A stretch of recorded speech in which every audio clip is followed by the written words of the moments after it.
Bismillahirrahmanirrahim. Assalamualaikum warahmatullahi wabarakatuh. Waalaikumsalam.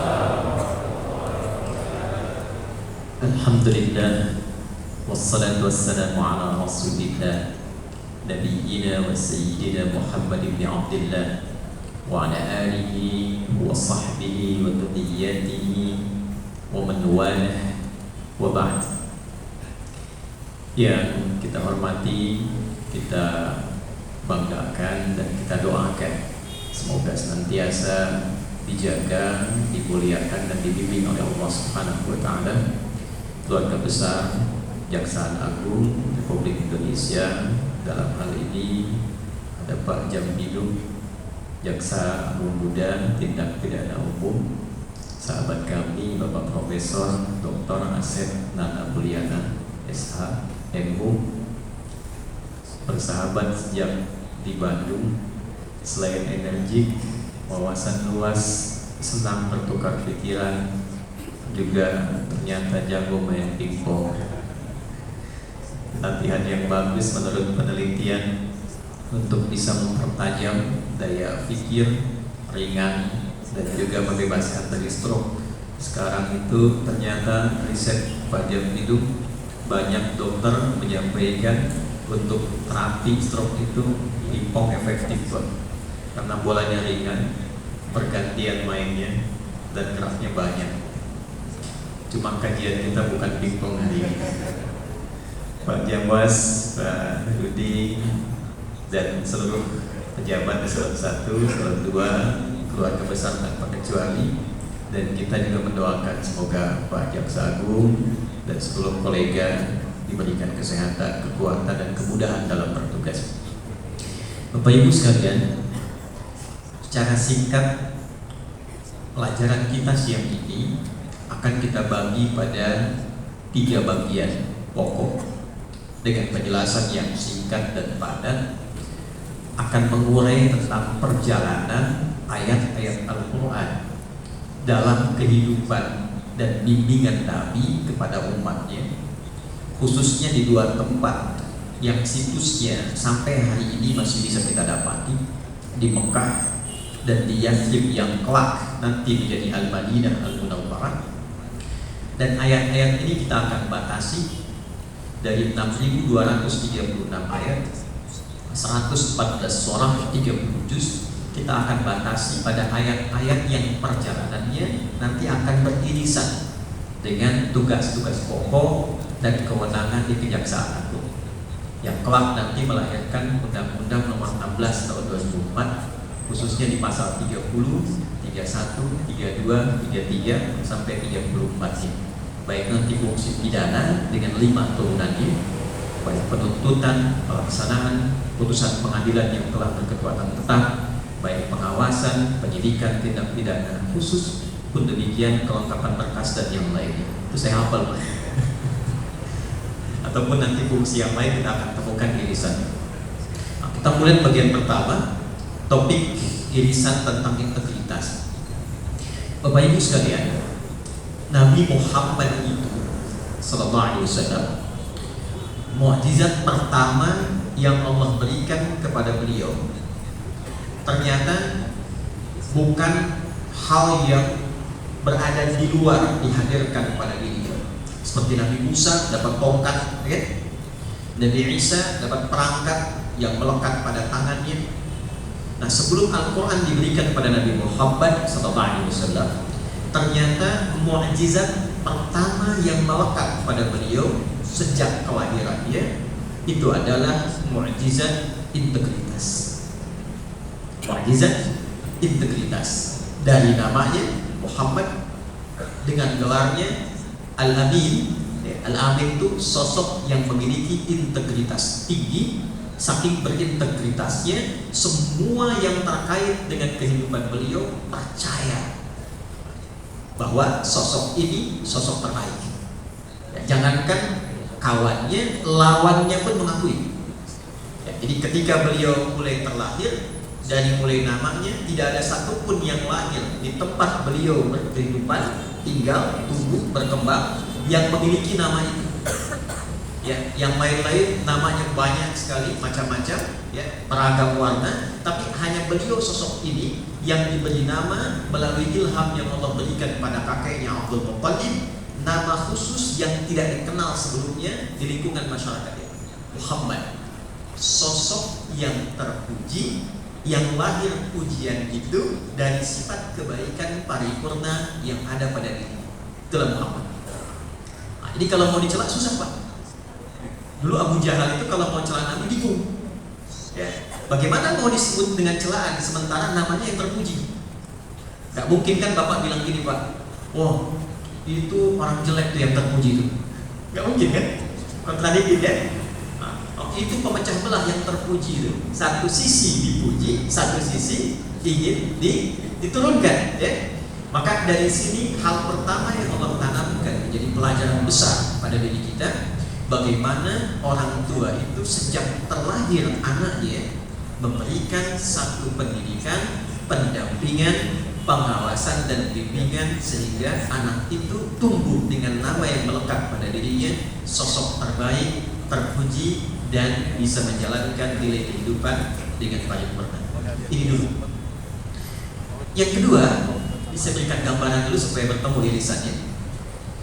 Nabi Muhammad ini tinggal di lingkungan saat mulai lahir, tumbuh, berkembang yang sangat unik yang tidak ditemui oleh Nabi manapun. Nabi sebelumnya, Nabi Isa, lahirnya di tempat yang sudah punya peradaban Romawi, punya kekuasaan, peradabannya sudah besar, sampai sekarang napak tilasnya masih bisa dijumpai. Nabi Musa alaihissalam tinggal di kalangan yang dikuasai oleh Firaun, punya kemajuan, piramidnya sudah ada sampai hari ini, teratur sistem hukumnya. Nabi Daud, turunan dari Nabi Musa, bahkan jadi raja. Nabi Sulaiman, raja lebih tinggi lagi, semua sudah punya peradaban, sudah terukur, sudah punya sistem. Nabi Muhammad lahir, tumbuh, berkembang di lingkungan yang dipenuhi tindak kriminal yang sangat sempurna. Jadi kalau ada tindakan kriminal Pak, baru perbuatannya saja itu disebut jahlun namanya. Orangnya disebut jahil. Kalau orang dan tindakannya sudah menyatu, itu disebut jahiliyah namanya. Maka konstruksi sosial lingkup kehidupan Nabi tinggal itu kenapa disebut dengan jahiliyah? Karena perbuatan itu bukan sekedar menjadi perbuatan yang menyimpang, tapi orangnya pun sudah terbiasa dan lekat dengan itu. Sempurna. Jadi hampir semua tindak perbuatan kriminal itu lengkap di dalamnya, baik yang pemula sampai yang profesional. Seperti contoh gini Pak, maaf ya, pemabuk gitu. Pemabuk pemula zaman itu, pemula itu 5 kali mabuknya Pak Yafiru. Anda kebayang bagaimana yang profesional itu? Pemabuk pemula 5 kali mabuknya. Zina, semua jenis zina terjadi pada saat itu. Bukan hanya yang single, bukan hanya yang sudah berumah tangga, tapi bisa begini Pak. Saya bosan dengan istri saya. Oh saya juga malam ini tukeran. Bisa sampai begitu. Ya, perampokan, pembunuhan, luka, celaan, pertikaian itu lengkap sampai struktur sosialnya disifati oleh para ulama cendekiawan sampai dengan kini semua sepakat. Nabi lahir dihadapkan pada situasi yang secara struktur sosial namanya disebut dengan jahiliyah, yang lengkap tindakan kriminalitas ini. Nah, yang menarik di sini saya berdiri. Nabi dari mulai lahir, tumbuh, berkembang di tengah situasi jahiliyah itu ternyata menjadi satu-satunya sosok yang paling dipercaya. Ya, jadi kalau saya gambarkan gini Pak, ini nanti yang umrah atau haji, mudah-mudahan yang belum bisa segera berangkat ya. Tidak cukup dengan amin, nabung ya. Nabung zakat apa itu? Ya. Nanti kalau sudah sampai di lokasi itu, situs-situsnya masih ada, perkaya wawasan kita dengan menelusuri jejak-jejak sejarah dan cari yang terkait relasinya dengan tugas pokok kehidupan kita. Misalnya Anda di kejaksaan itu, apa situs-situs kehidupan Nabi itu yang relate dengan tugas kita kekinian, itu bisa ditemukan. tempat pertemuannya, tempat kumpulnya, turun ayatnya dan sebagainya. Nanti kalau saya gambarkan gini, misalnya, maaf, di belakang kelihatan nggak? Belum saya tulis dan kelihatan. Itu imannya belakang kuat sekali ya. Saya belum tulis dan kelihatan. Saya kasih gambaran gini. Nanti kalau umrah, haji, ini ada Grand Zam-Zam di sini, paling gampang ya. Nanti dia ada ke belakang jalan. Di sini ada Hotel Hilton yang lama, ya, warna krem.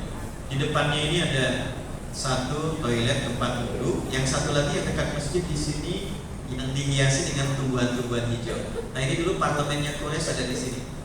100 orang yang punya kewenangan memberikan arahan, pimpinan dan tindakan. Ya, Abu Jahal, Abu Lahab dan Abu yang lainnya. Itu lokasinya di sini.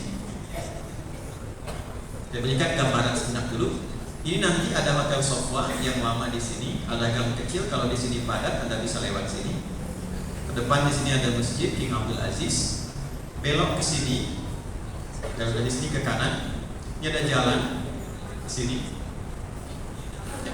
Kemudian di sini ada bukit besar namanya Jabal Qubais.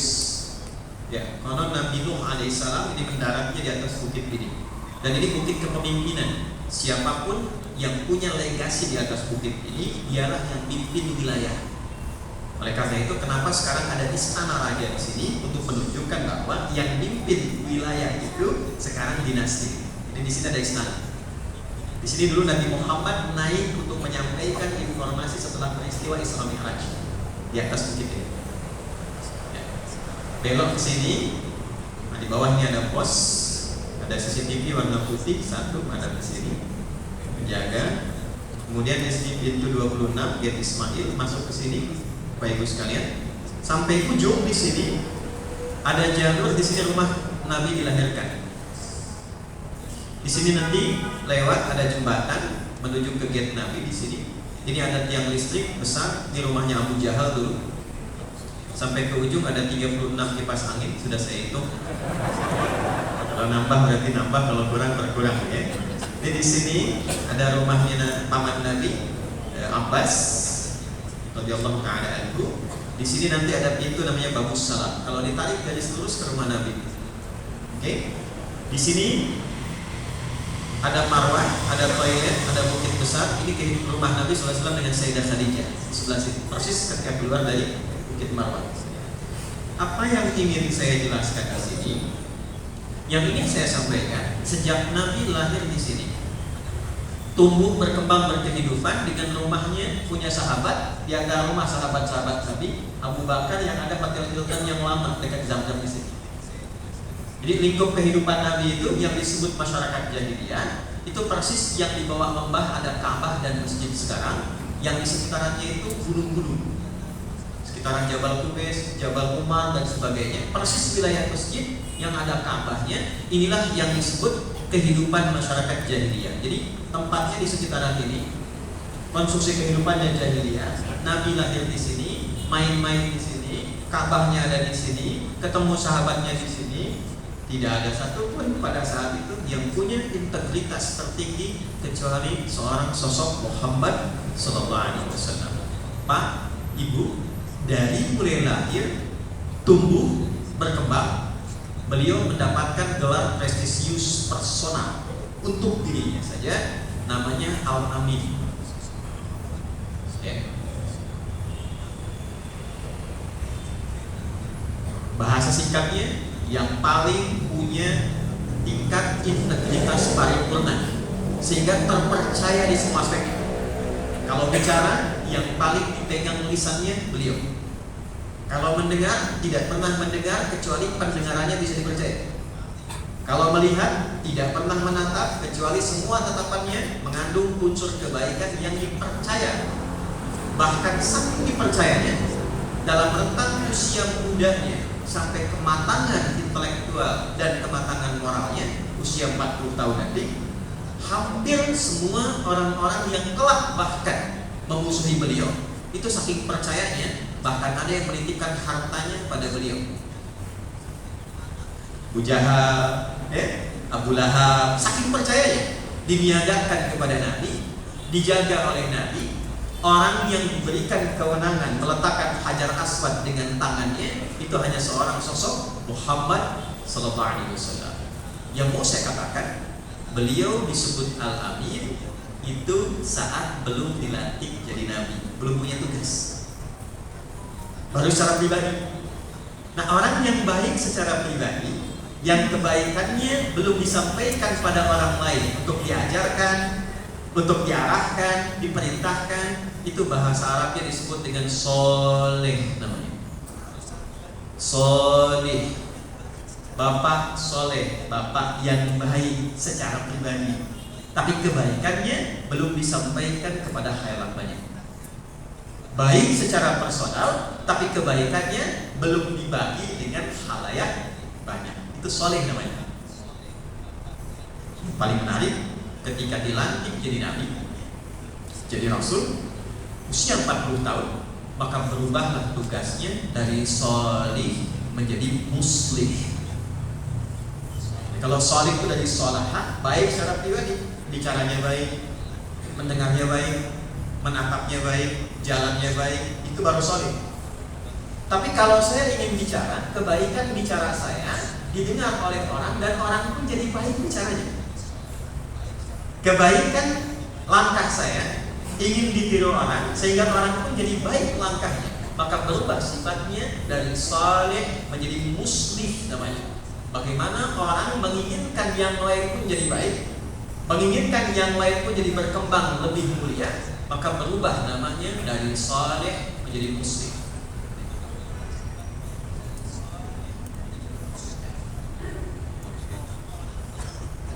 Apa yang terjadi kemudian?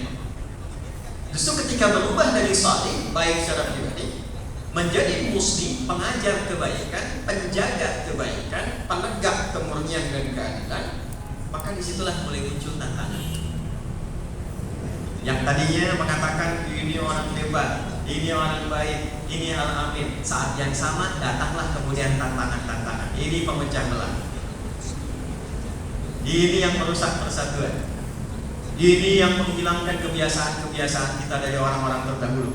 Ini yang ingin merubah tradisi kita, dari yang kita pandang biasa baik, sekarang dia pandang jadi nggak baik. Maka berlakulah satu kesimpulan hukum yang pertama, tolong catat baik-baik. Muslim itu bukan menunjuk pada zat, tapi menunjuk kepada sifat dan keadaan dari satu tindakan dan profesi kelak. Ketika Anda memiliki profesi, berubah sifatnya dari kebaikan diri untuk menjaga orang supaya baik, menjaga orang supaya benar, menjaga orang dalam tindakan yang tepat, maka Anda berubah dari soleh menjadi muslim. Fitrahnya pasti akan berhadapan dengan tantangan-tantangan dalam kehidupan. Satu, maka turunlah Quran surah kedua Al-Baqarah ayat 214. Jadi kalau di kejaksaan itu nanti ada fungsi penegak keadilan, penjaga marwah kebenaran, dipandang benar tugas jaksa itu kalau menghadapi tantangan. Jadi kalau bapak itu tidak ada yang menjegal, tidak ada yang mengganggu, tidak ada yang demo, ya, nah itu artinya tugasnya belum maksimal itu. Karena fitrah muslim itu penjaga kebaikan, penjaga keadilan, penjaga kemuliaan, itu secara fitrah pasti akan berhadapan dengan tantangan. Karena Nabi pun ketika membawa ayat-ayat itu, begitu dipraktekkan menjaga nilai kebaikan itu, yang lahir teman olahraganya, Pak. Abu Jahal itu orang yang dulu itu sering kali berolahraga dengan Nabi, terutama di bidang bulan. Dan Nabi selalu menang. Nabi selalu menang. Kapan kelak kemudian disebut Abu Jahal? Ya, karena tak mampu mengalahkan Nabi, akhirnya cemburu kepada Nabi, pada tingkat persaingan cinta pun kalah. Melamar Sayyidah Khadijah ditolak, meminta ditolak, Nabi nggak ngelamar, Sayyidah Khadijahnya minta dilamar. Disitulah kemudian muncul cemburu buta, apapun yang keluar dari Muhammad semua harus salah. Ya, maka karena kebodohan berpikir ini disebutlah orang-orang pada masa itu yang namanya Abu Hakam berubah jadi Abu Jahal. Kalau ada orang bodoh, ini bapak yang paling bodoh karena tak mampu menemukan kebenaran terbaik dari semua sifat kebaikan yang melekat pada orang baik. Jadi Anda bisa bayangkan, orang yang tadinya diagung-agungkan, orang yang disebut baik, ketika mendapatkan tugas beririsan dengan nilai kemuliaan, keadilan, dan kebaikan, itu fitrah pertama pasti akan menghadapi ujian dan tantangan. Jadi bagian pertama dulu. Jadi ketika Anda mendapatkan sebuah tugas untuk membawa norma-norma keadilan dan kebaikan itu, fitrahnya Anda harus punya kesiapan untuk menghadapi tantangan-tantangan yang pasti Anda dapati dalam menunaikan tugas itu. Itu poinnya. Jadi nanti ayatnya kalau nanti saya turunkan satu-satu dibawa ke dalam nilai kehidupan kita di kejaksaan. Kalau Anda nggak mau menghadapi masalah, jangan jadi jaksa. Itu ya Pak ya. Mohon izin ya dengan kalimat ini. Karena ketika itu dipilih, resikonya pasti berhadapan dengan masalah. Ya, kasus itu kan masalah. Tapi nilai tertinggi dari nilai-nilai kasus yang dihadapi itu apa poinnya? Menjaga nilai-nilai keadilan, sehingga dengan keadilan itulah lahir tatanan masyarakat yang stabil, kehidupan berbangsa yang baik, yang melahirkan kemakmuran dan peradaban. Disinilah kemudian saya akan turunkan ayatnya satu-satu, termasuk bagian yang Anda tuliskan di sekitaran masjid di atas ini. Itu ada sebab turunnya, tempat turunnya sekarang masih ada, peristiwanya masih muncul, bisa digali, dan hebatnya bisa ditelusuri sampai biografinya, sampai ke tokoh-tokoh. Nah, disinilah kita akan coba mulai satu-satu. Nanti kita akan turunkan ayat-ayat yang saya tuliskan kalau waktunya masih mencukupi, insya Allah. Ini baru mukadimah ya, kita belum mulai. Di sini kita mulai. Izinkan saya agak pelan-pelan ya. Ya. Saya lompat sebentar ya. Bapak Ibu sekalian, mari kita mulai dulu ke satu surah fase Mekah dulu. Saya mulai dari fase Mekah, baru kemudian berangkat ke fase Madinah. Fase Mekah. Nabi dilantik ya, sallallahu alaihi wasallam jadi rasul, jadi nabi, seperti kita ketahui usia 40 tahun. Tempat turunnya ayat yang melantik nabi, dekret samawiyah, itu disepakati turunnya di Gua Hira, di Bukit Cahaya, namanya Jabal Nur. Persoalan terbesarnya, Pak Jamil dan yang lainnya, seringkali referensi sejarah yang kita terima itu hanya berupa informasi, tapi tidak diperkuat dengan visualisasi. Gua Hira itu di mana, Pak? Dari mana posisinya di rumah Nabi? Saya tuliskan peta ini bukan ingin menunjukkan saya hafal, tidak, alhamdulillah. Saya ingin tunjukkan untuk kita membuat satu refleksi, ya, dari mana dan seperti apa sih keadaannya pada masa itu. Jabal Nur itu dari sini rumah Nabi itu kurang lebih jaraknya lurus ke sini, Pak. Ya. 5 sampai dengan 6 kilo. Melewati 5 bukit dari rumah Nabi ini, naik turun 5 bukit. Saya bicara 5 bukit karena saya sudah pernah naik ke atas. Ya, kemudian dari atas saya perhatikan, dimitigasikan jaraknya seperti apa, tantangannya bagaimana. Sampai di bawah ini setelah kurang lebih 6 kilo, naik lagi 700 meter ke atas. Dari puncaknya turun sedikit ke bawah, belok baru masuk ditemukan gua itu. Saya riset Bapak Ibu, kenapa gua itu yang dipilih? Bukan Gua Thur, bukan di Jabal Qubais.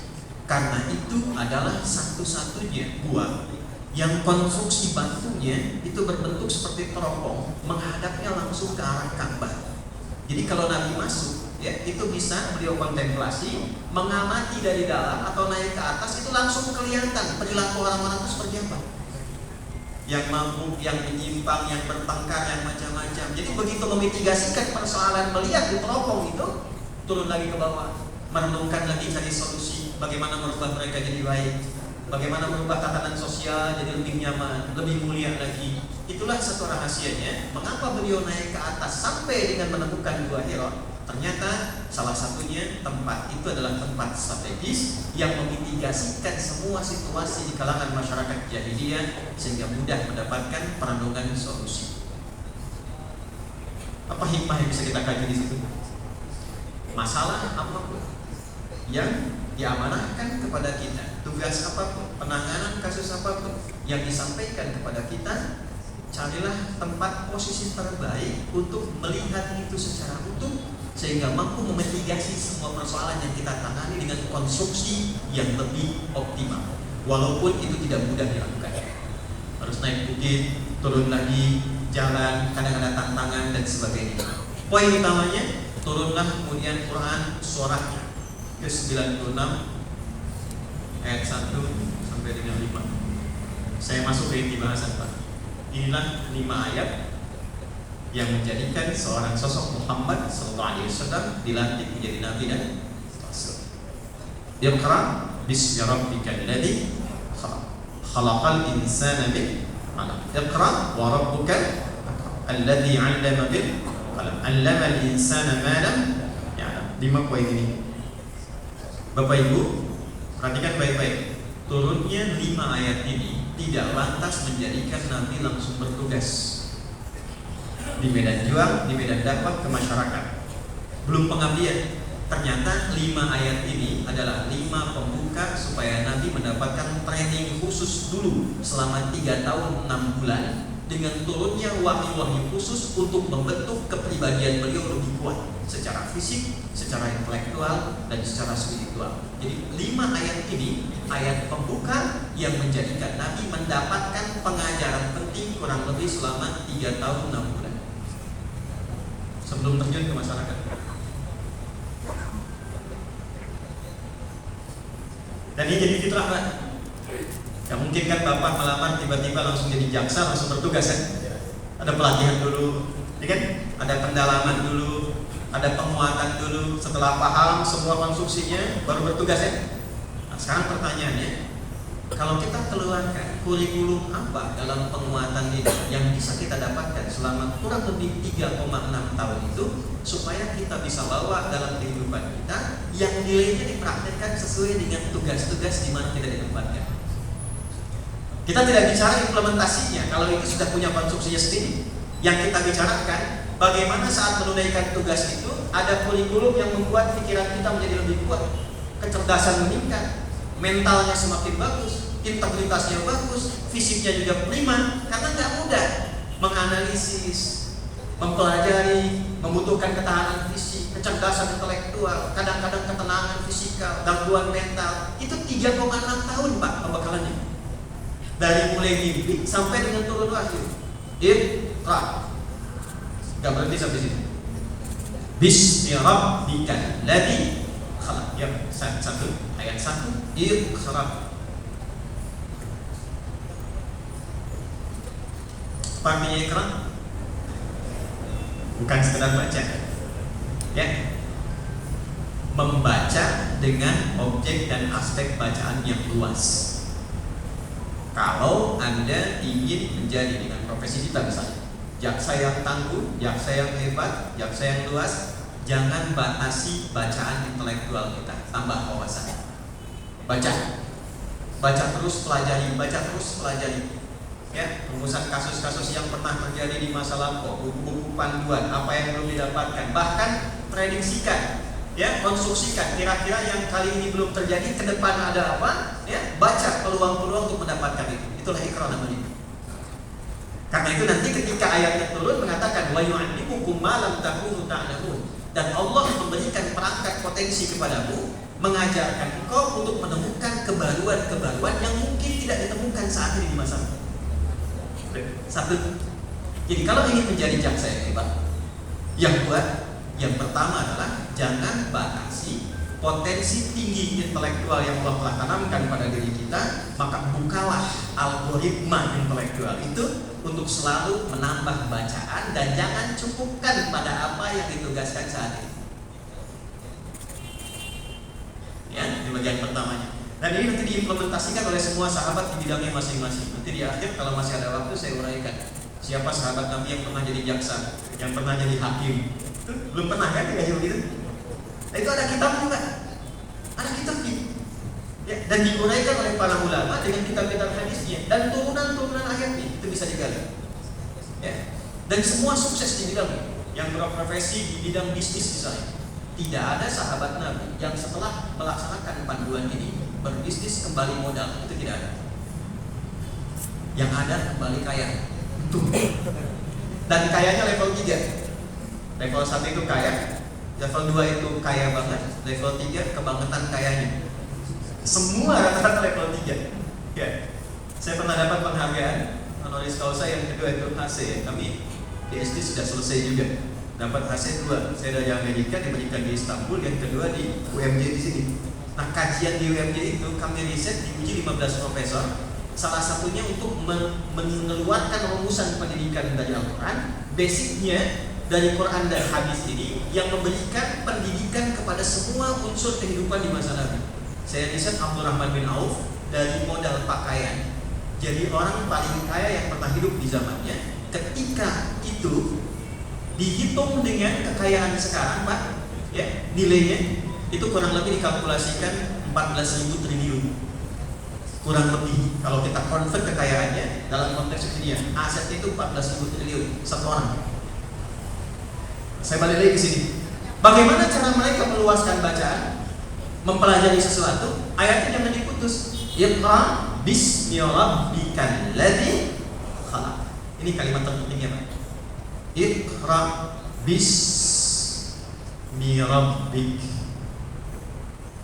Ini yang mahal tuh ini. Ya, lihat lagi sejarahnya ya. Waktu Nabi diminta baca Iqra, jawab Nabi apa? Ma'ana biqari. Saya nggak bisa baca kan? Iqra ma'ana biqari. Iqra ma'ana biqari. Baru dipeluk. Setelah dipeluk dituntun ayatnya sempurna. Iqra bismi rabbikal ladzi khalaq. Barulah dengan pelukan kalimat tadi ayatnya sempurna, baru beliau bisa mengikuti bacaan. Saya gali pada dua bagian. Pertanyaan pertama, ini hadiah ya? Tapi nggak boleh gratifikasi nanti Pak ya. Umumnya nanti ada ayat gratifikasi yang kita bahas. Bapak Ibu, satu, izin ya. Waktu malaikat menyampaikan Iqra bacalah, saya tanya pada Bapak Ibu sekalian, beliau sadar, setengah sadar, atau pingsan dibangunkan? Sadar ya? Oke. Situasinya begini, Pak Jambas nih mengawasi segala rumah. Bapak sedang itikaf di Masjid Baitul Adil. Orang sudah pulang semua. Siang-siang 2:30, tiba-tiba ada orang meluk Bapak dari belakang. Badannya besar, gini. Terus bilang ke Bapak, baca. Suasana hatinya bagaimana? Anda keluarlah dari sini, tiba-tiba ada orang tinggi besar, ya, bajunya putih, rambutnya agak panjang, meluk Anda, baca. Pertanyaan saya, Anda sadar, takut, gelisah, bingung, atau pingsan? Ibu jawab pingsan ya. Nah ini yang mau saya katakan, dalam setiap situasi, sosok bernama Muhammad itu yang bahkan belum dilantik jadi nabi, itu saking luar biasanya mengendalikan emosinya, kekuatan fisiknya. Itu ada yang meluk beliau, badannya tinggi besar, berwujud manusia, malaikat menyamar dari manusia, itu dipeluk. Ya, dalam kondisi dipeluk itu dengan kondisi orang yang baru pertama bertemu bahkan belum dikenal, dan itu berlangsung dengan Nabi dalam keadaan yang sadar. Gimana mentalitasnya? Dan Anda silahkan kaji semua panduan yang disampaikan oleh Nabi, termasuk doa-doa, itu semua disampaikan dalam keadaan sadar. Sambil contoh gini, tadi bangun dari tidur ya, kita baca doa kan? Alhamdulillahilladzi ahyana ba'dama amatana wa ilaihi. Pertanyaan saya, doa itu dibaca dalam keadaan masih ngantuk atau sadar? Masa? Ya? Bangun jam 3 kan? Alhamdulillahilladzi ahyana ba'dama amatana. Amatnya panjang kan? Begitu ilaihi nusyur sadar 4:30. Coba lihat hadisnya. Itu ada turunan sebelum ke situ di Abu Daud nomor hadis 1367. Yang meriwayatkan Ibnu Abbas tinggal di rumah bibinya Sayyidah Maimunah karena Nabi sedang tidur di situ.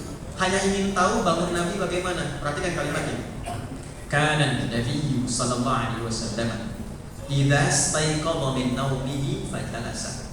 Adalah kebiasaan Nabi kalau bangun dari tidur, beliau duduk dulu supaya mengalirkan kadar darahnya dengan baik. Dari mulai tidur, detak jantung ke berdiri, aktivitas kan menjadi perbedaan. Maka duduk dulu untuk transisi. Wa masaha biyadihi min athari naumi, kemudian menghilangkan bekas ngantuk dengan tangannya. Hilangkan dulu ngantuknya. Baru berdoa. Faqara akhawati ma Ali Imran, beliau kemudian menyiapkan agenda yang akan dikerjakan di hari itu. Agendanya apa? Makanya kenapa salat pertama disebut dengan subuh dari kata asbah, yang sudah siap dengan agenda. Jadi kita datang kepada Tuhan sholat itu, minta kepada Allah perlindungan, pertolongan, kemudahan dari agenda yang sudah kita siapkan. Jadi nggak ada orang masuk Islam kecuali punya visi yang jelas. Nggak ada orang Islam tuh begini, Anda jam 7 di mana? Nantilah terserah nanti. Enggak. Ya, bukan bagaimana nanti bagaimana. Jam 7 ada di mana? Jam 8 kerjakan apa? Itu Nabi sudah susun. Dalam keadaan sadar itulah baru berdoa kepada Allah supaya dibimbing semua kegiatannya dengan mudah dari Allah.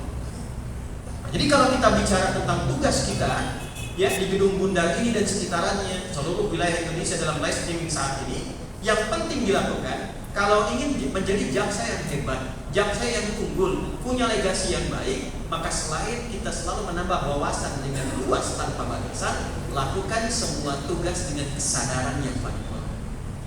Fisiknya sadar, otaknya sadar, spiritnya sabar. Ya, begitu kesadaran paripurna itu muncul, maka semua tugas akan dilangsungkan dengan keadaan yang optimal. Tapi perhatikan kalimatnya. Orang boleh baca, boleh siapkan apapun, tapi tidak pernah tahu tantangan apa yang Anda akan hadapi dalam tugas. Misal, jika menangani tugas tertentu dan dilakukan, kita kan nggak tahu tantangannya sifatnya apa. Yang kita tahu setiap tugas dikerjakan pasti akan berhadapan dengan tantangan. Untuk mengkonfirmasi bahwa tugas kita benar, pertanyaannya siapa yang tahu tantangan itu apa? Apakah celah? Apakah teror? Apakah ancaman? Apakah macam-macam? Gak ada yang tahu. Nah, karena kita tidak tahu, karena belum mengetahui keadaan itu, ya, maka yang paling logis adalah meminta perlindungan kepada yang maha tahu tentang keadaan. Itulah sebabnya ayatnya jangan diputus di Iqra. Teruskan. Iqra bismi rabbikal ladzi khalaq. Bapak Ibu tolong cek ya. Silakan buka ayat ini, Quran 96 ayat 1. Enggak apa-apa. Saya senang nulis, merangkan, hapus sendiri itu kenapa? Karena jadi saya tahu mana yang harus saya hapus itu. Takutnya nanti begitu saya mau terangkan hilang ya bagian tanggung jawab ya. Yo, lihat sini Pak, Bu ya. Ini ilmu khusus tentang penulisan ayat Al-Quran di mushaf nih. Kalau Bismillahirrahmanirrahim, nantinya Bismillahirrahmanirrahim. Ini Pak, antara ba, sin, mim, alifnya nggak ada, langsung Bismillah bentuknya begini. Tapi Iqra, wahyu pertama, Iqra bismi rabbik. Sama bismi tulisannya, bismi tapi ba-nya tidak begini. Iqra ada ba, ada alif ini. Bismi, jadi rabbik. Padahal kaidah mengatakan begini, alif ini akan muncul kalau ada fathah untuk menunjukkan panjang bacaan. Ba pendek ada alifnya, ba. Wawu menunjukkan dhammah sebelumnya. Bu panjang. Kalau ada kasrah pasangannya ya. I. Pertanyaannya, kenapa di sini harokatnya kasrah, alifnya masih muncul? Ini ada ilmunya. Alif menunjukkan sesuatu yang panjang, yang tidak mudah, yang butuh proses. Maka ketika itu menggunakan kasrah, harusnya alifnya hilang. Kenapa alifnya tetap dimunculkan? Ingin menunjukkan bahwa nabi itu menjadi nabi butuh proses. Membaca itu sifatnya panjang. Menangani sesuatu itu kadang-kadang rumit dan tidak mudah. Tapi ketika semua dilakukan karena Allah dan Allah merawat kita, maka yang panjang pun Allah pasti akan pendekkan, yang sulit pun Allah mudahkan, yang tidak mudah ditangani pun pasti Allah lancarkan. Itulah sebabnya kenapa alifnya tetap dimunculkan untuk menunjukkan sifat sejarah sebelum Nabi membaca melakukan karena Allah ada proses yang panjang, rumit dan tidak mudah. Tapi kalau semua Anda lakukan Bismi Rabbik, tunaikan tugas karena Allah, baca karena Tuhan yang menciptakan engkau saja begitu mudah, apalagi hanya sekedar membuat engkau bisa memahami tugas dan bacaan. Yang menciptakan engkau saja tidak sangat rumit, sangat mudah, apalagi hanya untuk memberikan petunjuk kepada engkau untuk memecahkan hal yang rumit menurutmu. Jadi hal pertama yang Allah ajarkan kepada seorang Nabi Muhammad SAW, sehingga menuju dan menjadi sosok paripurna yang sangat luar biasa, selain mengajarkan beliau untuk membaca tanpa batasan, yang kedua, lakukan semua pekerjaan intelektual, fisikal, dan spiritual itu pertama kali lakukanlah karena Allah. Kalau semua sudah dikerjakan karena Allah, Pak, ini sifat dasarnya ya, pasti akan mudah. Minimal diberikan ketenangan pada jiwa kita. Dan jiwa yang tenang itu pasti akan selalu melahirkan pikiran yang cemerlang. Silakan bikin status. Jiwa yang tenang melahirkan pikiran yang cemerlang. Karena yang paling mudah itu ketenangan. Kalau orang sudah tenang, berpikirnya itu lebih mudah. Kalau orang sudah tenang, keputusannya itu lebih paripurna. Kalau orang sudah tenang, apapun yang ingin diraih itu lebih gampang. Makanya ketenangan, kenapa ada di tingkat nomor 1, bahkan melebihi kekayaan dan kedudukan? Karena ini tingkat tertinggi. Bapak saya tanya ya, pilih mana nih? Kaya tapi gelisah atau miskin tapi tenang? Enggak, dan ketiga. Cuma Tuhan.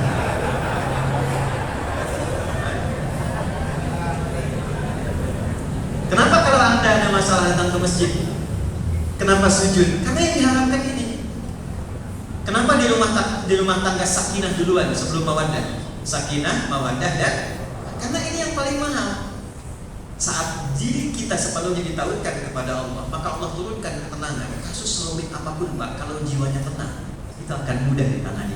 Walaupun pada saat yang sama belum tentu langsung datang solusi, tapi minimal ada kemudahan. Ini poinnya. Nah, jadi kalau ayat ini kita akan tarik membentuk karakteristik kita, koneksikan diri kita dengan Allah, dekatkan diri kita dengan Tuhan, dan dengan nilai ketuhanan yang kita bawa dalam hidup, itulah yang akan memberikan kemudahan dalam setiap tugas-tugas kita. Pertanyaannya, bagaimana caranya? Maka turunlah kemudian penjelasan tadi, terdapat dalam hadis Muslim, dokumentasinya nomor hadis yang ke-8, diriwayatkan oleh sahabat bernama Umar bin Khattab radhiyallahu taala anhu, yang kelak juga beliau membawa fungsi-fungsi penuntutan, penyidikan, termasuk pengawasan pada hukum-hukum yang telah Nabi tetapkan dari Al-Quran dan hadis. Perhatikan kalimatnya. Saya langsung ke titik poinnya saja. Cara kita membangun kedekatan dengan Tuhan sehingga merasa Allah selalu melindungi kita, memberikan pengawasan, ketenangan, itu disebut ihsan namanya. Apa namanya? Ihsan. Perhatikan kalimatnya. An ta'budallaha ka'annaka tarahu fa in lam takun tarahu fa innahu yarah. Rumus pertama, an ta'budallaha, jadikanlah tugasmu itu, aktivitasmu itu sebagai ibadah kepada Allah Subhanahu wa taala. Satu. Ka'annaka tarahu fa in lam takun tarahu fa innahu yarah. Dua. Dan jalankanlah tugasmu itu sebagai ibadah dengan rasa engkau selalu diperhatikan, diawasi oleh Tuhan, sekalipun engkau tak mampu menatapnya secara langsung. Dua. Jadikan satu tugas sebagai ibadah. Ini dulu, Pak. Anda yang bertugas di sini di daerah belasan tahun, puluhan tahun, pertanyaan pertama saya yang paling dasar. Ya, untuk kita yang muslim khususnya ya, sudahkah kita menempatkan tugas pengabdian terbesar kita ini sebagai tugas yang dibenarkan dan diridhoi oleh Allah Subhanahu wa taala? Intinya bahasa gampangnya, sudah jadi ibadah belum? Karena nanti mengerjakan tugas sebagai ibadah dengan tugas sebagai rutinitas saja itu akan beda, Pak. Lain rasanya. Nah, kunci menjadikan segala kegiatan itu jadi enak, tenang, nyaman, rumus nabinya, coba jadikan ibadah dulu. Jadi bukan cuma sholat. Ya, pekerjaan kita menjadi ibadah itu bukan sholatnya, puasanya saja, baca Qurannya, tidak. Semua kegiatan kita, kalau kita niatkan supaya Tuhan ridho, itu semua pekerjaan kita ketika Anda menggunakan seragam. Ini mohon maaf ya Pak, bisa diviralkan nih. Seragam di penegak keadilan itu masuk kategori riba. Dan ribat itu artinya orang yang sedang berjuang di jalan Tuhan, itu mujahid itu, berjuang. Nilainya fisabilillah. Kalau wafat itu syahid, Pak. Syahid nomor 2, syahid nomor 1 itu dunia wal akhirah. Ya, kalau ada tuntutan kita bergerak, negara terancam, kita berjuang, kita meninggal, itu syahidnya langsung fisabilillah nomor 1, yang dimakamkan dengan pakaian yang melekat pada diri. Syahid nomor 2 itu seperti kebanyakan orang beraktivitas, kemudian Anda meninggal dalam tugas, tapi Anda niatkan ibadah, itu meninggal jadi proses biasa, diganti kain kafan, disolatkan, ya, setelah dimandikan, disolatkan, dimakamkan, tapi status akhiratnya syahid fi sabilillah, pahalanya pahala syuhada. Makanya jangan dikira-kira itu. Ya, nanti ada hadis lain, kalau wafat pengabdiannya sebagai ibadah, menegakkan keadilan, ya, di 3 bagian, ada yang TNI, ada yang kepolisian, ada yang kejaksaan di kita ini. Kalau dia niatkan sebagai ibadah dan meninggal, hadisnya sahih At-Tirmidzi, itu jasadnya dijamin oleh lisan Nabi tidak dimakan ulat dalam tanah, utuh. Karena itu yang dikuatkan di tarbiyah di era Nabi pas Mekah ini, ya, itu bukan maaf sekali, bukan fisiknya lagi, bukan intelektualnya dulu, tapi yang dilatih oleh Nabi itu kekuatan moralnya dulu, akidahnya. Kalau ini sudah kuat, Pak, bab ini selesai diperlintas. Ya. Kalau dalam diri kita yang pertama ketuhanan yang Maha Esanya kuat, maka keadilan, adab tentang peradaban itu akan muncul dengan sendirinya. Yang jadi masalah kalau fisiknya kuat, intelektualnya kuat, moralnya bermasalah. Ini yang paling bahaya. Karena ketika orang pintar tapi tidak didukung dengan kekuatan moral yang baik, kepintarannya ditunggangi nafsu, dengan nafsu itulah keluar tindakan kriminal yang tak terbatas. Kreasinya makin banyak, Pak. Nah, itulah yang terjadi beginian. Di zaman jahiliyah itu sudah hatam semua, 10 tahun, 3,6 tahun Nabi dilatih untuk menguatkan itu dulu. Rumus cepatnya, jadikan sebagai ibadah dan merasa diawasi Allah. Tingkat paling tinggi. Anda kerja diawasi banyak hidup. Serius kerjanya, Pak?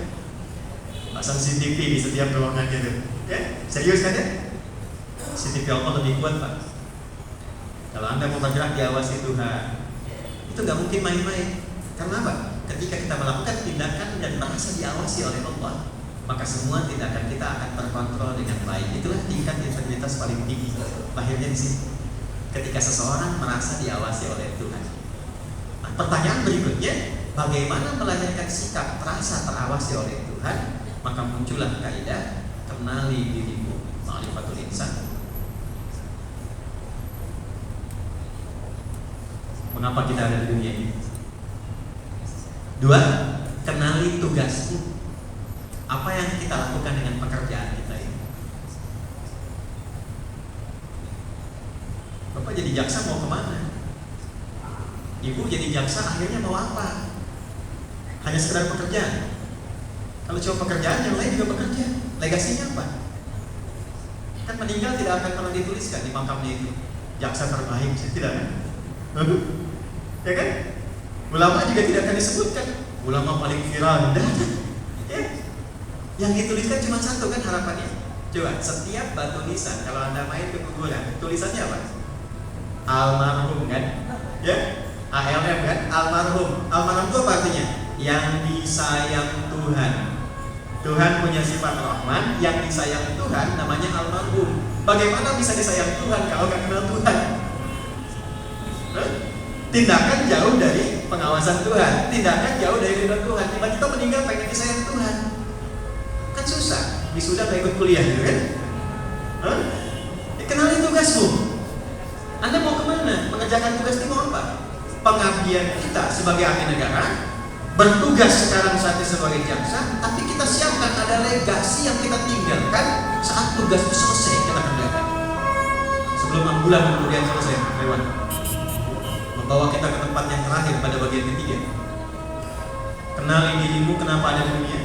Kenali tugasmu, apa yang sedang kita kerjakan. Dan terakhir, kenali jalan akhir hidup kita, kemana kita setelah wafat, meninggal. Kan dunia bukan tempat tinggal, dunia tempat meninggal. Setelah meninggal itu kita kemana? Apa manfaat tugas yang kita bawa sekarang untuk kehidupan kita berikutnya? Karena hukum alam mengatakan begini, setiap pindah tempat itu mesti ada bekal. Anda dari daerah ke Jakarta perlu bekal kan? Gak ada bekal gak mungkin. Yang ke masjid aja perlu bekal, datang ke kajian perlu bekal. Hukum mengatakan demikian, setiap tempat bakalnya beda. Anda di Indonesia, pergi ke Malaysia, mata uang sudah beda. Hukum sudah tidak sama. Ke Amerika berubah lagi. Kadang sudah dapat visa, nyampe sana disuruh pulang lagi. Gitu kan? Nah sekarang kalau interdunia saja hukumnya beda, setelah meninggalkan dunia, ketahui pindahnya kemana, tempatnya apa, dan apa yang kita bawa pulang. Nah ini yang tidak bisa dijawab oleh buku-buku yang ditulis manusia. Dan yang paling menakutkan, saya kumpulkan beberapa bacaan-bacaan termasuk buku-buku yang disucikan. Kesimpulannya apa? Silakan Anda riset ya. Hanya Al-Quran yang menjawab itu secara tuntas. Siapa yang menciptakan? Bagaimana diciptakan? Tahapan penciptaan. Kemudian lahir ke dunia. Dunia tempat apa? Durasinya bagaimana? Yang mau dikerjakan apa? Nilai apa yang dibawa? Setelah meninggalkan dunia kemana? Cara meninggalnya seperti apa? Itu lengkap semuanya. Sampai waiting roomnya di alam kubur, kenapa disebut kubur, keadaannya bagaimana, setelah dari situ kemana. Tidak ada dan tidak mungkin yang bisa menggambarkan informasi ini dengan detail kecuali yang menciptakan kita itu sendiri. Pembuat handphone tahu tentang handphone, pembuat AC tahu tentang AC, pencipta kita tahu tentang kita dan perjalanan hidup kita.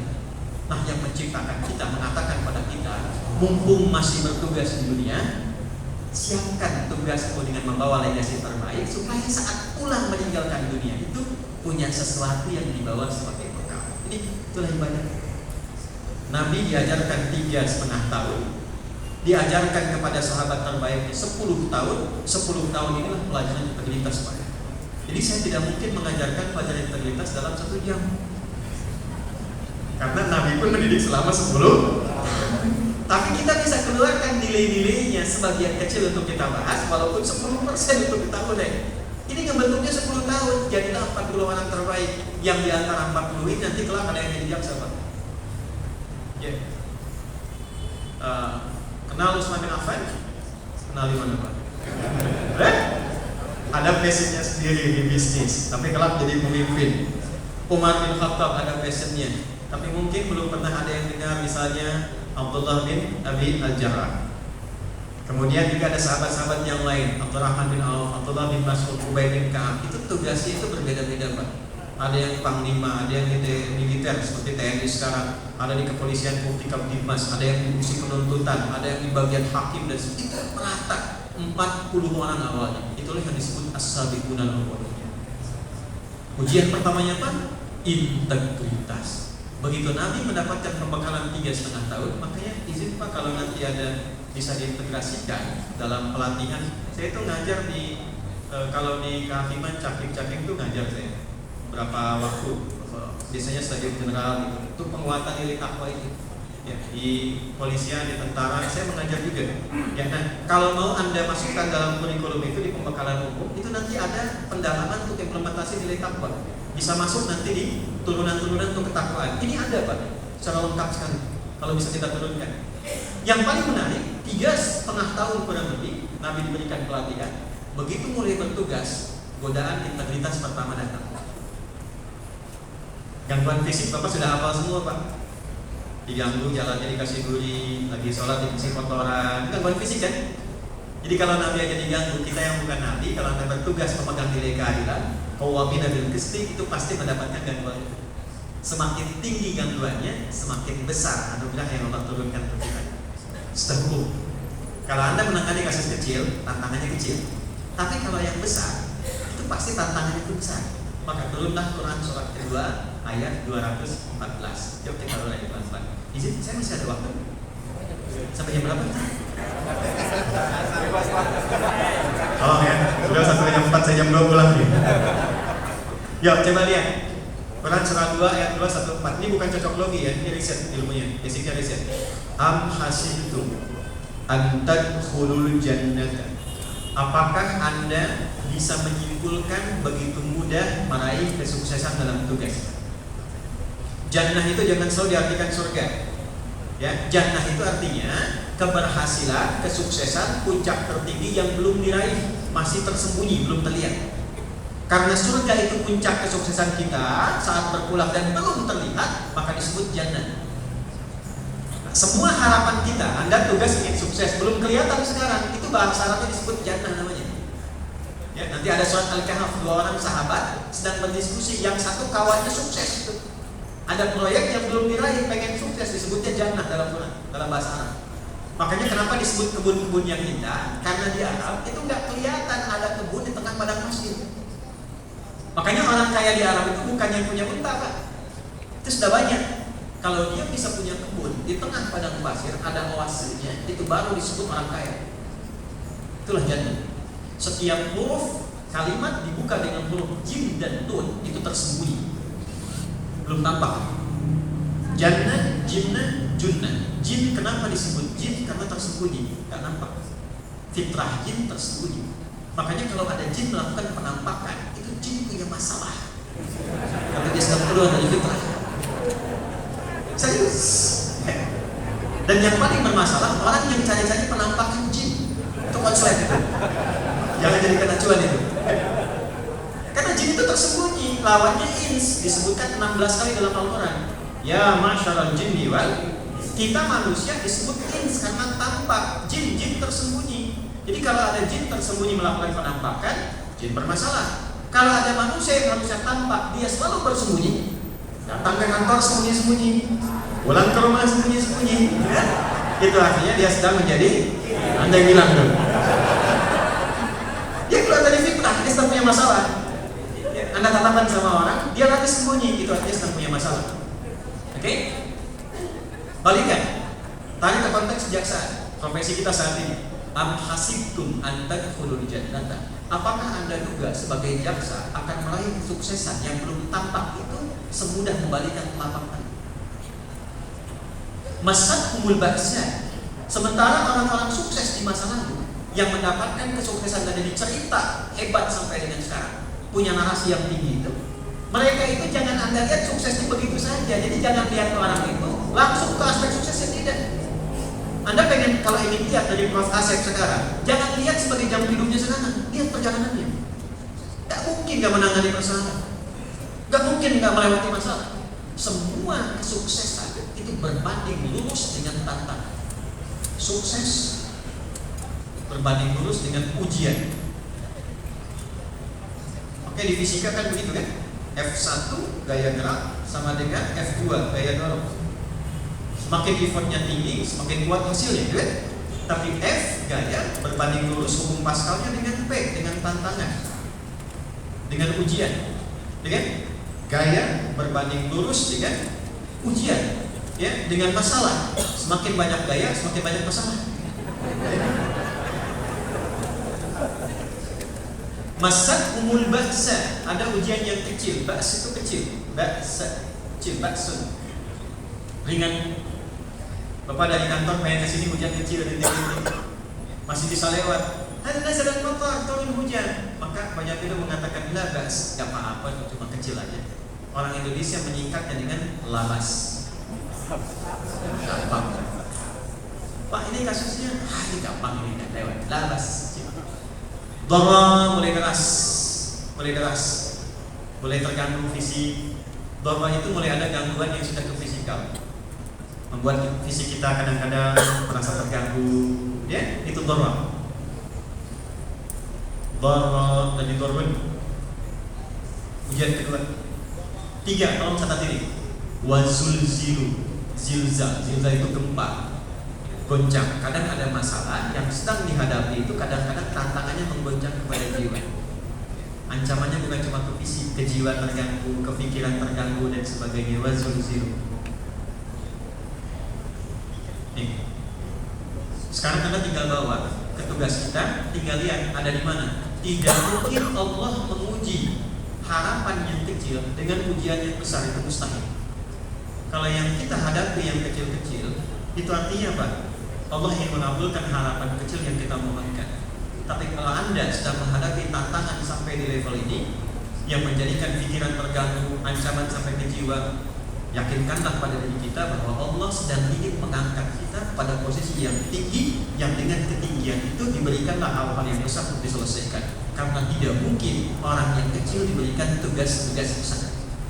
Jadi kalau dalam sambutan Pak Jamil mengatakan kita ini berdasarkan survei di tingkat yang ketiga, itu sudah otomatis Pak, tak mungkin ada di level 3 kalau Bapak kadang ada yang besar-besar. Kalau ingin semakin naik, harus punya kesiapan. Makanya apa yang perlu dibangun pertama kali ini? Kekuatan ini. Ya. Karena kalau cuma pikiran, itu tidak mudah mengatasi hal yang besar. Hal yang besar diperlukan mental yang kuat dan besar pula. Dan tidak mungkin ditemukan tingkat kekuatan mental tertinggi kecuali orang yang sudah punya keyakinan melekat dengan pengawasan Tuhan. Kalau sudah sampai pada level ihsan, merasa dekat dengan Allah, sudah tidak akan dilihat mana yang besar, mana yang kecil. Semua adalah anugerah yang diberikan untuk mencapai kesuksesan. Hatta yaqula rasul walladzina amanu ma'ahu, sampai orang dulu pernah diuji begini, kapan ini selesai ya? Mengapa harus kita ya?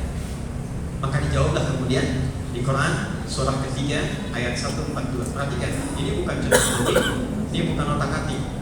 Persoalannya sekarang orang ngaji berubah algoritmanya, Pak.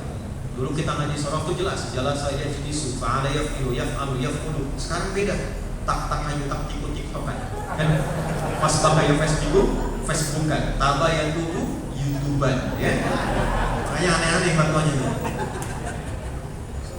Quran surah 2 ayat 214. Di bawah Pak letaknya, kanan bawah. Anda boleh buka mushaf di kanan bawah. Sini. Ketika bicara masalah. Jadi kalau Anda bertugas mengalami masalah, Anda jangan mengeluh. Ini konfirmasi tentang keberhasilan untuk mengabulkan harapan Anda. Jadi kalau sedang mengalami tugas, ada masalah, jangan mengeluh, berterima kasih kepada Allah. Terima kasih ya Allah, Engkau kirimkan taufikmu kepadaku dengan mengkonfirmasi kebenaran tugasmu. Justru yang perlu ditanyakan itu begini, menangani tugas, masalahnya nggak ada, itu perlu dipertanyakan. Ya? Nah ini poinnya. Lalu turunlah Quran surah 3 ayat 142. Coba lihat, ini bukan ilmu matematik sekali lagi. Surah 3 ayat 142, posisinya di atas, kiri atas. Dari kanan bawah ke atas. Duanya, ini 214 disimpan di belakang. Dari 214 jadi 142. Yang ini tantangan masalahnya, yang ini solusinya. Ketika solusi datang, masalah hilang. Membuka ayatnya sama. Am hasibtu an tadkhulul jannata. Apakah begitu mudah Anda meraih kesuksesan yang diharapkan? Perhatikan bedanya. Walamma ya'lamillahu alladhina jahadu minkum wa ya'lamas sabirin.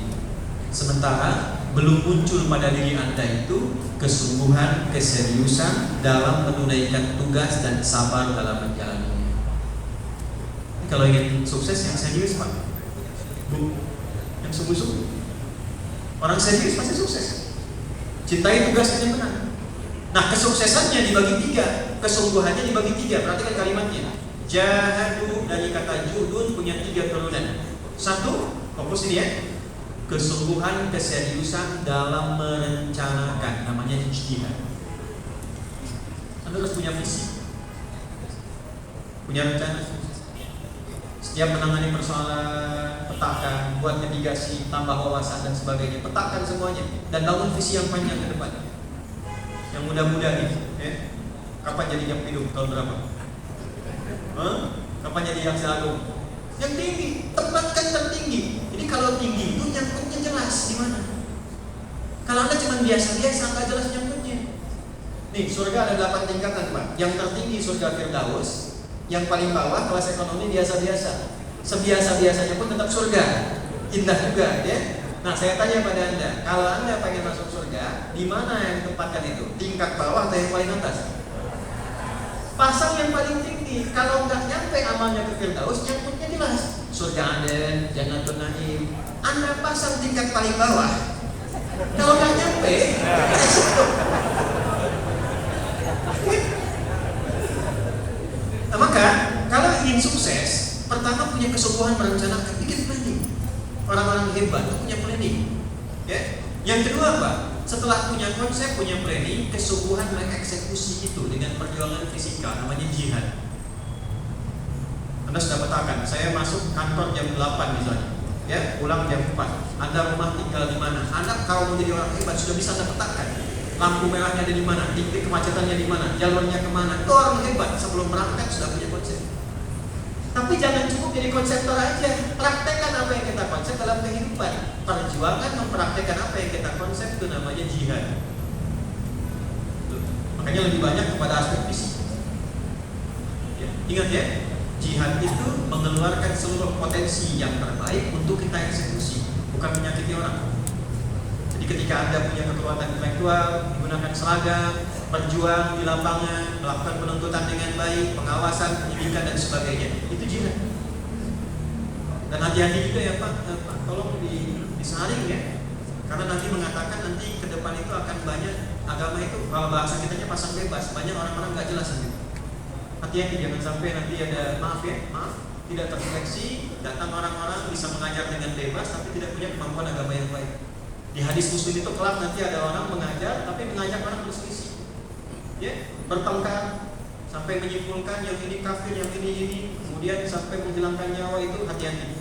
Tuh hadha min hasanati wa hadha min hasanati. Akan datang di hari kiamat nanti kata Nabi, orang mengaku umatku di dunianya, perhatikan, ya'ti yaumal qiyamati bi sholatin wa siyamin wa zakatin. Ternyata dia ngajar pengajian, rajin sholat, rajin puasa, rajin zakat, tapi saat yang bersamaan tidak membentuk attitude yang baik. Wa ya'ti qad syadada hada, senangnya berselisih. Daraba hada, senang bertengkar. Wa qadata hada, senang menuduh. Wa sakaka dama hada, bahkan puncaknya ada yang mengajar untuk menumpahkan darah begitu mudah. Tembak, bom ini, Allahu Akbar. Kalimat Allah dipakai, itu dipertanggungjawabkan mahal di hari kiamat. Dulu waktu di jalan Tamrin meledak itu, saya sempat ditanya itu, Ustaz, apakah bom di jalan Tamrin termasuk jihad bisa gitu? Itu baca begitu. Saya bilang gini, Mas, sependek pengetahuan saya, jihad fisabilillah itu jihad di jalan Allah, bukan di jalan Tamrin. Hati ya. Balik ke sini, ya. Jadi jangan cukup kan jadi konseptor, punya konsep, punya visi bagus, tapi nggak dilaksanakan. Yang terakhir, nah ini yang mahal, mujahadah, pengendalian diri. Kalau sudah kenal Allah, kita sudah paham. Kenapa sih boleh dititipkan jabatan ini? Oh, karena dia punya kapasitas. Kita tiru. Kalau tidak paham dengan mujahadah, kemampuan mengendalikan diri, yang lahir apa? Penyakit hati, iri. Kalau iri nggak dikelola jadi dengki nggak dikelola jadi dendam dan sebagainya. Akhirnya saling menjatuhkan. Yang berbahaya, tinggal di rumah yang sama tapi saling menjatuhkan hanya untuk mendapatkan pemenuhan dari nafsu. Jangan sampai terjadi. Ini kenapa Pak Asep yang harus naik ya? Sebenarnya yang layak itu ini, ini yang bahaya. Artinya apa? Dia belum siap menjadi orang sukses karena belum mampu mengendalikan keadaan dirinya dengan mujahadah, sehingga selalu belajar dari kebaikan yang didapatkan oleh orang. 3. Baru yang terakhir, sabar dalam menunaikan tugas. Kalau sudah seperti ini Pak, ujian fisik lewat. Mau ada yang ngancam, Anda kalau tidak gini ya, besok Anda bertemu dengan malaikat maut. Bisa, Pak, Bapak nggak ngancam juga, malaikat maut sudah ada jadwalnya Pak. Jawabannya enak, karena sudah paham dengan fikih kehidupan. Kita itu sudah terancam, nggak diancam pun sudah terancam. Waktunya pulang ya pulang. Ini hari Kamis Pak, Pak Jabir, Pak Jabas, hari Kamis saya punya cerita ini. Ini kisah nyata. Ada seorang bapak sudah sepuh, pengabdiannya hanya untuk merawat musola Pak, di Pasar Rebo, Jalan Belagai. Tiba-tiba datang orang Qatar, langsung ke situ, entah dari mana. Saya pengen menengok musola ini, tapi yang merawat bapak. Singkatnya disetujui. Coba kalau Tuhan, Allah itu kalau sudah berkehendak, di Qatar Pak, ke Pasar Rebo, tahu dari mana gitu. Koordinatnya sampai situ. Singkatnya jadi, beliau yang rawat itu saking dedikasinya Pak, dedikatednya untuk merawat itu. Yang buka, yang ngepel, yang ngelap, yang adzan, yang imami sampai itu beliau. Hari Kamis seperti sekarang, sedang puasa. Apa puasa? Puasa di musola pada asar, nunggu buka. Cuma tiduran. Merem melek, ya Tuhan nafsu mutmainnah, meninggal. Di tempat beliau yang tugas dirawatnya, dalam hari yang baik, sedang puasa, berdedikasi ibadah, wafat dalam keadaan yang cuma merem melek, meninggal. Dan di belakang tuh, merem melek hari Kamis. Kamis. Yang mau saya katakan apa? Yang mau saya katakan, semua kita itu sudah ada waktunya. Gak diancam pun sudah terancam. Cuma bedanya cara kita pulang itu bawa apa? Itu saja. Tapi kalau kita sudah paham tentang nilai ini dalam kehidupan, kita gak akan khawatir dengan berbagai aspek yang kita hadapi. Ada orang mau ngancam, orang mau teror, orang mau menyakiti, macam-macam. Selama kita paham dengan fikih ini gak akan berpengaruh. Tinggal pertanyaan terbesarnya, ujian kedua ini integritas ini. Datanglah rombongan Abu Jahal, beberapa orang kepada Nabi, nggak tanggung-tanggung langsung mengatakan begini, sekaligus ini penutup kita, ya, di sesi pertama. Ada tiga sesi. Nggak, saya percepat ya. Tadi kalimatnya, Muhammad, kita nggak usah konflik. Dan kita cari jalan tengah aja.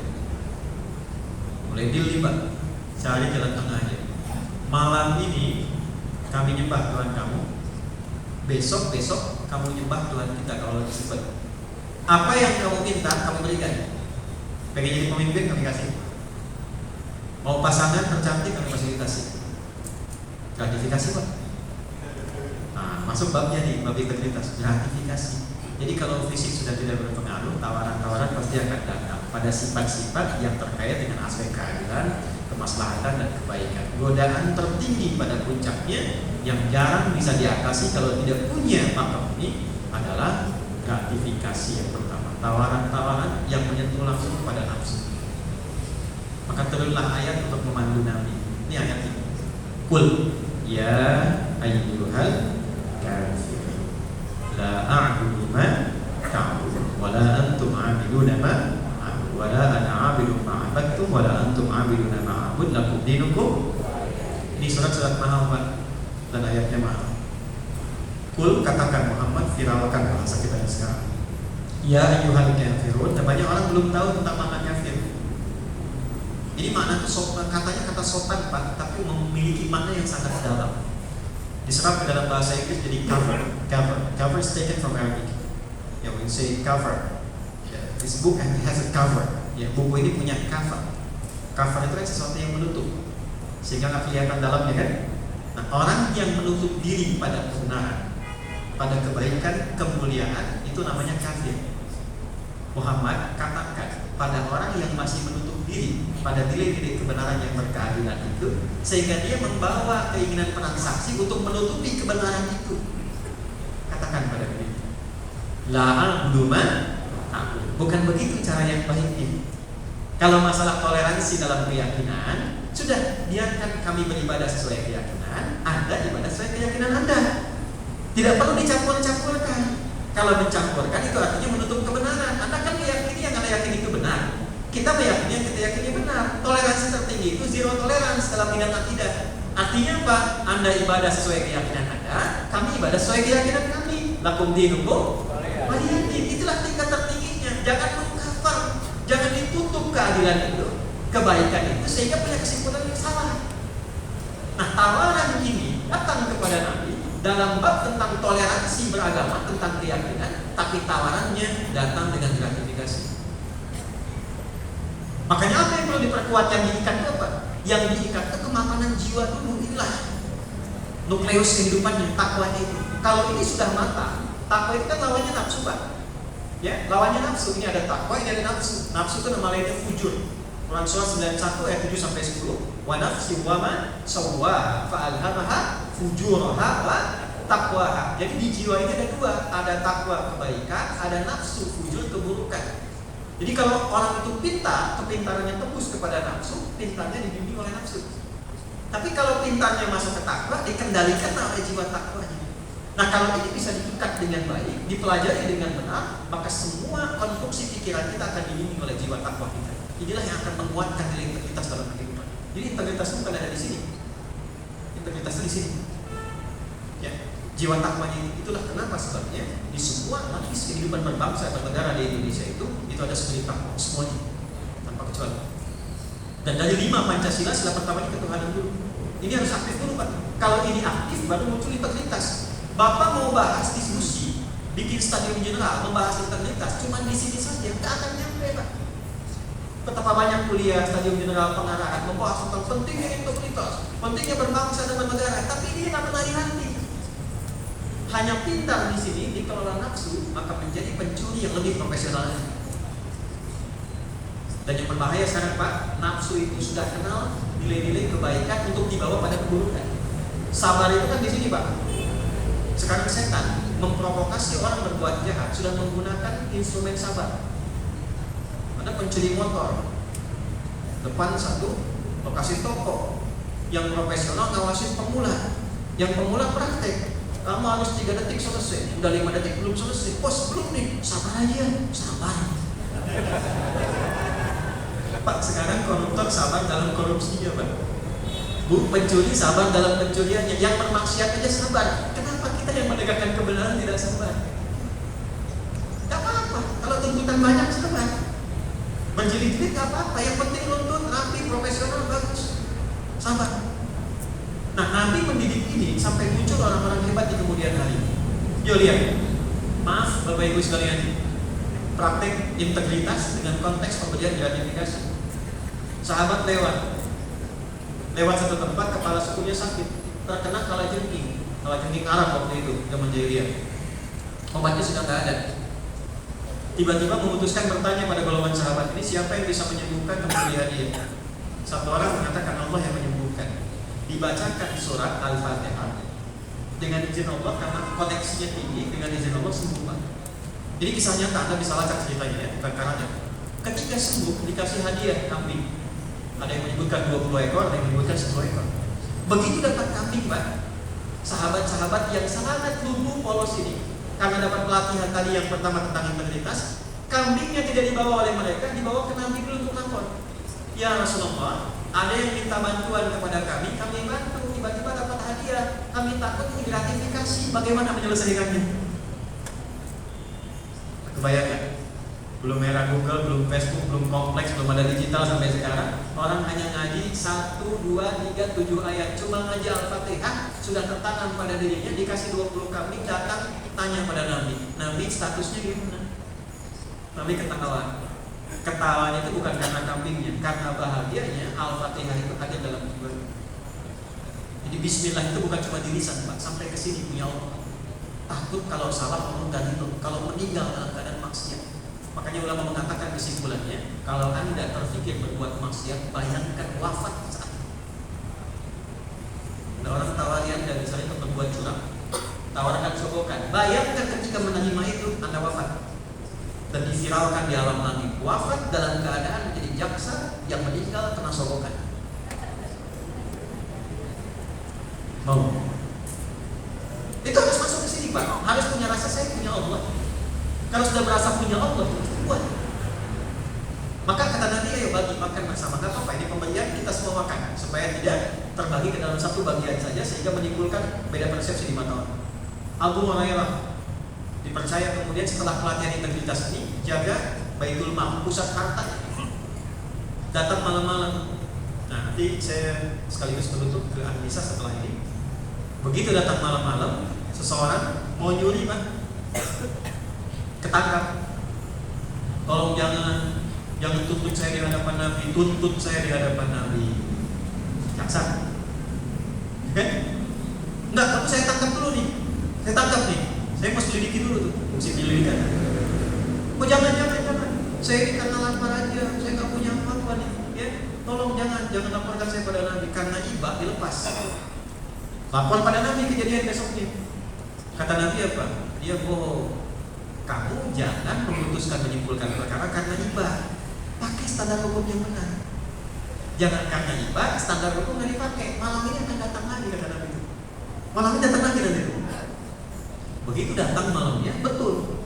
Tangkap langsung. Begitu mengatakan, tolong saya sedang lapar gini, ya lepaskan saya. Enggak, Nabi udah bilang, kamu itu saya punya standar hukum. Saya tangkap, saya laporkan. Nanti kan, tolong jangan bawa saya ke Nabi. Saya akan berikan informasi penting kepada Anda. Ajarkan satu ayat yang kalau Anda dapat ayat ini, setan akan lari menjauhi Anda. Oke, gratifikasi kan? Bentuknya ayat. Dan ternyata ini adalah setan yang sedang menyamar, setan sendiri, Pak. Mengatakan tentang ayat yang kalau dibaca setannya lari. Tapi poin yang kita baca begini, setan itu ternyata paham sekali karakter kita. Abu Hurairah itu senang ilmu, gratifikasinya lewat informasi, ilmu. Ada yang senang otomotif, gratifikasinya kasih mobil kan itu. Ada yang senang ini, gratifikasinya pada yang disukai. Setan itu hafal betul. Jadi begitu disampaikan ayat itu, bengong Abu Hurairah itu. Bengong karena bengongnya itu kaget, kok ada informasi yang belum pernah ada sebelumnya. Bengong, bukan kayak ini tetap dalam bengong itulah setannya pergi. Maka dilaporkanlah kepada Nabi. Apa kata Nabi? Orang itu memang benar perkataannya, walaupun tetap dia salah dan pencuri. Tahukah kau siapa itu Abu Hurairah? Kata beliau, Allah Rasulullah alam. Kau yang maha tahu. Ya Allah dan Rasul yang maha tahu. Apa jawab Nabi? Itulah setan yang mengajarimu itu. Itulah setan. Dan dia tahu tentang kebiasaan manusia. Masuknya lewat situ. Yang diajarkannya benar Pak, ayat kursi. Betul. Ya, kata setan, yuk lempar dengan ayat kursi, setannya lari. Tapi setan sekarang tidak cukup dengan ayatnya, kadang harus dengan kursinya loh. Ya, maka lahirlah kaidah di sini, turunlah Quran surah keempat An-Nisa ayat 135. Ayat ini saking pentingnya dan diakuinya dalam level universal. Kalau Anda ke Harvard, saya 2 tahun lalu pernah kunjungan ke Harvard juga waktu di Boston. Itu di Fakultas Hukum, Pak. Ayat ini dituliskan di pintu utamanya saat masuk. An-Nisa ayat 135. Ya ayyuhalladzina amanu kunu qawwamina bil qisti syuhada'a lillah walau 'ala anfusikum aw lil walidain wal aqrabin iyakunu iyakun faqiran aw ghaniyan Allahu ya'lamu. Perhatikan kalimatnya. Hai orang-orang yang masih punya iman dalam diri. Integritas itu selesainya pakai iman. Hubungannya dengan Tuhan. Kunu qawwamina bil qisti. Jadilah dengan imanmu itu engkau menjadi penegak keadilan. Di antara fungsi jaksa itu penegak keadilan. Kalau memang mau adil betul, nggak mungkin sempurna, tapi jadikan panduan iman untuk memandu nilai-nilai keadilan. Gitu. Lillahi, lakukan karena Allah. Ini tadi. Kalau semua dilakukan karena Allah, yang berat-berat Allah ringankan, yang rumit Allah mudahkan. Syuhada dan merasa menjadi saksi. Di situ ada 2 makna. Saksi yang pertama jadi contoh. Jadi Pak jangan tanggung kalau Bapak di kejaksaan, jadi contoh yang terbaik, jadi teladan. Jadi jaksa yang teladan. Tunjukkan pada mitra yang lain, Anda yang terbaik, Anda yang teladan. Kalau sekarang nomor 3, besok nomor 1. Tunjukkan kinerja yang profesional. Yang kedua, makna syuhada itu dipersaksikan. Ya, Allah menyaksikan kita, Rasul menyaksikan benar nggak berislamnya. Tunjukkan. Ya, masyarakat menilai kita jadi saksi yang benar. Walau ada anfusukum, walaupun pada diri kita sendiri. Akui. Ya, kekurangan akui. Kemudian setelah itu belajar supaya jadi lebih baik. Kalau yang berkasusnya orang tua sendiri sampai kerabat sendiri, tetap tegakkan keadilan. Nah, standar keadilan itu akan muncul kalau pakai iman, kalau pakai perasaan kita pribadi, maka muncullah apa yang disebut dengan self corruption. Kecenderungan korupsi pada satu nilai pada diri manusia itu ada. Ada daftar jadi jaksa misalnya, yang satu tetangga, yang satu orang lain. Nilai tetangga 7,9, orang lain 8. Yang lulus siapa? Itulah self corruption. Kita jawab ini tertawa kan? Self corruption. Tapi kalau kita pakai iman, maka standar akan dipakai, aturan akan dipakai. Ini standar yang berlaku. Justru nanti hikmah akan datang setelah itu. Hikmah akan datang. Kita kan nggak tahu apa yang terjadi besok. Justru dengan kebenaran, keadilan kita, kejujuran kita, dan profesionalitas kita, mungkin itu yang bisa meringankan hukuman. Itu yang membawa kesadaran, dan itu yang mahal. Ya, walaupun kepada kedua orang tua kita, kerabat kita, yang seterusnya apa? Kalaupun ada yang berperkara itu orang kaya ataupun orang fakir sekalipun, jangan nilai dari kekayaannya dan kefakirannya. Terapkan standar hukum yang jelas yang sudah ada aturan baku. Kenapa bagian ini muncul? Perhatikan asal usulnya. 2 orang bertikai. Yang satu orang kaya, yang satu orang fakir. Ketika bertikai, muncul unsur kemanusiaan Nabi di aspek penuntutan. Oh, gak mungkin nih orang fakir ini bisa mendolimi yang kaya, karena gak punya perangkat. Yang kaya cenderung punya kuasa, punya materi, bagaimana yang fakir mendoliminya? Maka turunlah ayat ini. Muhammad jangan memberikan kesimpulan hukum berdasarkan kecenderungan perasaan. Karena Allah yang paling tahu mana yang bermasalah. Bukan berarti fakir gak punya masalah, boleh jadi dia pun punya masalah. Maka kalau sudah ada standar dalam penuntutan, Bapak jangan lihat fakirnya, jangan lihat kayanya. Restoratif justice itu biarkan berproses dengan keputusan hukumnya, tapi standar profesional dipakai. Nenek mencuri singkong karena lapar, ya? Jangan memberikan tuntutan karena ibahnya, bukan. standar hukumnya pakai pencurian itu paketnya ini. Gak apa-apa dalam penuntutan keluarkan tuntutannya supaya standar hukumnya dijaga. Kalau Anda berubah dari situ menjadi pelepasan, lepaskan dia karena laparnya. Besok-besok orang punya alasan, saya pengen mencuri karena saya lapar. Pakai standarnya dulu, gak apa-apa. Tuntutan sekian tahun, tuntutan sekian bulan berdasarkan standar hukum. Nanti diuji oleh hakim di pengadilan. Muncullah kemudian kalkulasi itu semua, keluar kesimpulan. Karena ini tuntutannya sekian, karena aspek pencuriannya. Tapi kemudian diringankan hukuman bahkan putusan bebas karena aspek dia kebutuhannya. Itu poinnya, Pak. Dan itu cuma ada dalam Quran. Nah, masyarakat kadang nggak paham ini. Kok ini jaksanya nggak benar nih? Nuntutnya begini padahal nenek itu lapar. Ini yang belum paham. Nah, celakanya sekarang keberhasilan kinerja diukur dengan kepuasan publik. Itu bahaya. Karena selamanya publik gak akan puas, Pak. Karena punya opini yang berbeda-beda. Kita punya standar, konstruksinya sudah ada. Orang yang sukses menjalankan konstruksi standar itulah orang yang berhasil dalam tugas. Kalau opini selalu akan berubah. Jangan berharap semua akan senang. Tidak akan pernah kita punya kemampuan untuk menyenangkan semua pihak. Cukup senangkan Tuhanmu, maka Allah akan menjaga tugas kita berhasil dengan baik. Quote kedua, bikin status.